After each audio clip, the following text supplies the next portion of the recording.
நாட்டில் குரங்கம்மை நோய் ஏற்படுவதை தடுக்கவும், நோய் ஏற்பட்டால் உயிரிழப்பை தடுக்கவும் எடுக்கப்பட வேண்டிய நடவடிக்கைகள் தொடர்பாக மாநில அரசுகளுக்கு மத்திய சுகாதாரத்துறை கடிதம் எழுதியுள்ளது.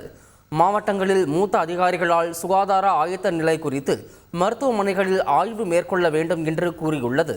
குரங்கம்மை நோயாளிகளை மருத்துவமனைகளில் தனிமைப்படுத்தும் வசதிகளை ஆய்வு செய்ய வேண்டும் என்றும், மருத்துவர்கள் இதற்கு தேவையான தளவாடங்களின் இருப்பு, பயிற்சி அளிக்கப்பட்ட மருத்துவர்களின் இருப்பு, தொடக்க திட்டம் ஆகியவை குறித்து ஆய்வு செய்ய வேண்டும் என்றும் மத்திய சுகாதாரத்துறை அறிவுறுத்தியுள்ளது.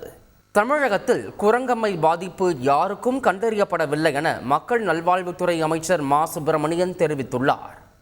குரங்கம்மை பாதிப்பு குறித்து ஆய்வு செய்வதற்கு, அதனுடைய மாதிரிகளை கொண்டு சென்று ஆய்வு செய்வதற்குரிய அந்த அமைப்புகளுக்கு 22 ஆய்வகங்களுக்கு அனுமதி அளித்திருக்கிறார்கள். அதில் ஒன்று தமிழ்நாட்டுக்கும் அனுமதி அளிக்கப்பட்டிருக்கிறது.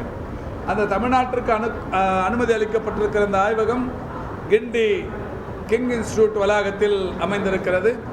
அதற்கு தேவையான வேதிப்பொருட்கள், மருத்துவ உபகரணங்கள் எல்லாம் தயார் நிலையில் இருக்கிறது.